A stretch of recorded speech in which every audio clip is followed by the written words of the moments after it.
Welcome back to our channel, folks. It is a beautiful, wildly dramatic day to be a soap fan. Grab your largest cup of coffee and maybe a stress ball, because we have an absolute mountain of General Hospital updates to. The upcoming July 13th to July 24th episodes are packed with so much chaos, my head is still spinning. Let's dive right into the Port Charles madness. I am literally shaking right now as I type this.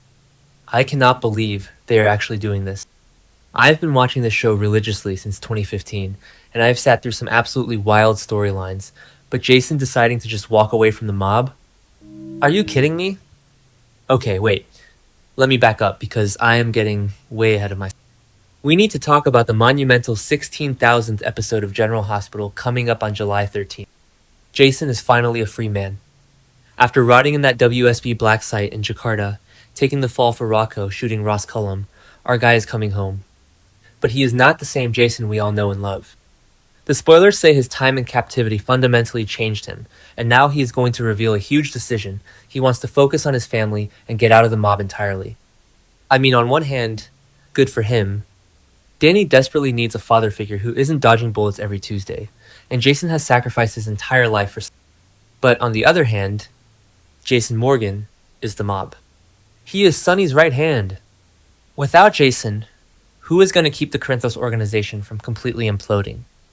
I am so torn on this. I hate seeing the legendary enforcer hang up his leather jacket, but I also kind of love the idea of Jason finally choosing himself and his kids over Sonny's endless turf war. It is going to shift the entire dynamic of Port Charles, and I am both here for it and completely dreading it. And speaking of the Corinthos organization imploding, can we talk about Sonny's absolute lack of judgment lately?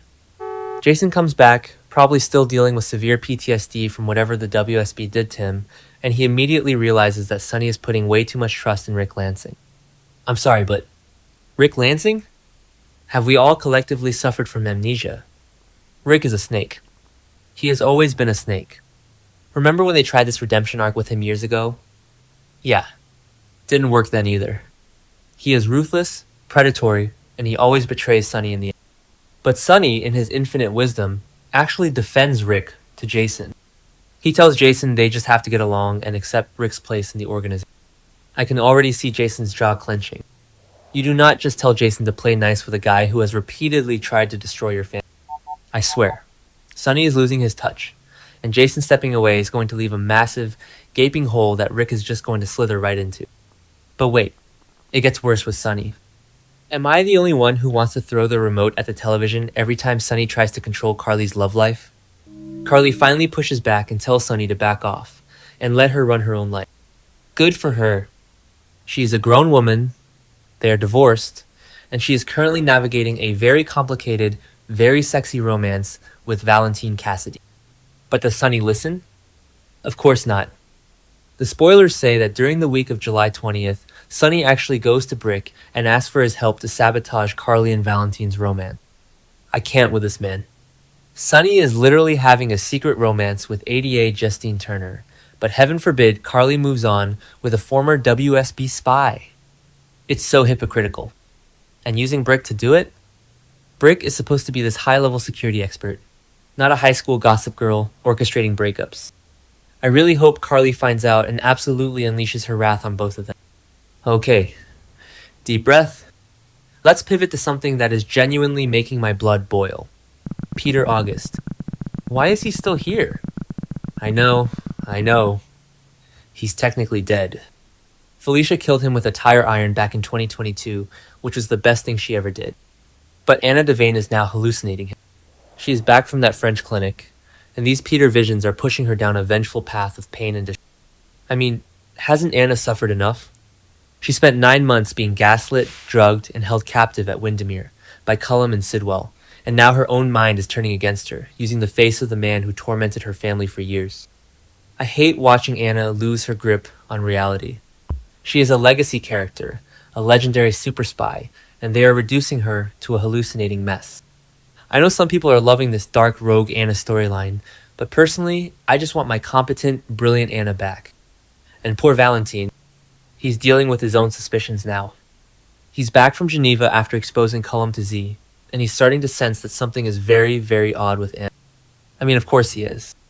Valentine knows Anna better than almost anyone. He's gonna realize she's concealing these hallucinations. But what can he even do? He's trying to protect Carly, he's trying to stay out of Steinmauer, and now he has to save Anna from her own fractured psyche? It's too much. I just hope Valentine doesn't get dragged down with her when she inevitably snaps and does something she regrets. Their history is so complicated, and adding Peter Augustus' ghost to the mix is just a recipe for absolute disaster. Moving on to the absolute audacity of Willow Kane. I'm sorry, but I am firmly on Team Tracy Quartermain here. Willow is somehow scoring the 16th seat on the General Hospital Board? Are you out of your mind? That is exactly what Tracy yells, and she is 100% correct. Willow is currently being investigated for leaving the scene of Jordan and Curtis's crash, even though we know Brooklyn actually did it and framed her.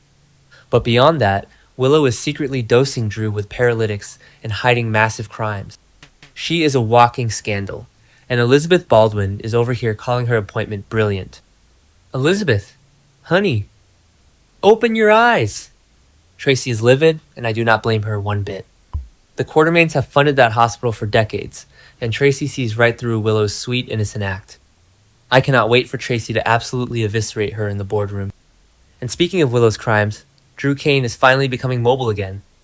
Kai Taylor realizes this and starts freaking out, fearing that Willow is going to try to wipe Drew off the map to silence him. And honestly, Kai is totally justified in thinking that. Remember when Willow shot Drew twice? Yeah, she is completely capable of finishing the job. Drew has been locked in, unable to speak, while Willow and Nina played God with his. Now that the paralytic doses are running out because Sidwell is on the run, Drew is waking up. If I were Drew, I would be sleeping with one eye open. Willow is backed into a corner, and a desperate Willow is a dangerous Willow. I'm kind of terrified of what she might do next, but I also desperately want Drew to get his revenge and expose her for the fraud she is. But you know who is thriving in all this chaos? Nina Reeves and Jack Brennan. Okay, I am just gonna say it. I am obsessed with them. Nina is finally making Brennan her confidant. They are strategizing together, they are growing closer, and they are inching toward a real romance. Finally, Nina needs a man who operates on her level, someone who doesn't constantly judge her like Sonny or Michael. Brennan is a villain, sure, but he's a charming, sophisticated villain who actually respects Nina's intelligence. Their chemistry is off the charts. When she saved him from Cullum's poisonous gas at Turning Woods, I knew they were endgame. I am so here for this villainous power couple taking over Port Charles. They are going to be unstoppable. And let's talk about my girl, Britt Westbourne. She is finally out of jail, completely cleared of those ridiculous kidnapping charges in Tortola, and she is getting a brand new man in her orbit. Dean Geyer is debuting as Dr. Tristan Roberts, a sizzling new surgeon at GH. The spoilers say Britt and Tristan are going to have a tense encounter that sets them up to be enemies at first. Oh, we all know what that means. Enemies to lovers, baby. It is the oldest soap trope in the book, and I am eating it up. Britt has been through absolute hell. She was gaslit into believing her Huntington's was back, manipulated with saline syringes, chased by Cullum, and nearly died. She deserves a hot, arrogant surgeon to verbally spar with in the hospital corridors before they inevitably fall into bed together. Give Britt her happy ending. Now, let's get into the messy Ashford family drama. Jordan Ashford stops by Portia Robinson's house. Why? Why would she do that? Jordan and Portia have been at each other's throats for months, especially with the whole Curtis and Isaiah Gannon lawsuit. The spoilers tease that an emotional confrontation is going to send Portia into labor. Oh my god. Are they really going to have Jordan deliver Curtis and Portia's baby? That is peak soap opera drama. Imagine the tension. Portia is screaming, Jordan is trying to keep her calm, Curtis is probably stuck at the police station dealing with his assault charges or meeting with Martin Gray. It's a complete disaster, and I am going to be glued to my screen. I just hope the baby's okay, because Portia has been under an insane amount of stress lately. At least Trina is getting some good news. After everything she has been through with her parents warring, she and Giovanni Gio Palmieri finally have their musical showcase, and it is a massive success. They are both getting musical offers. Trina deserves this so much.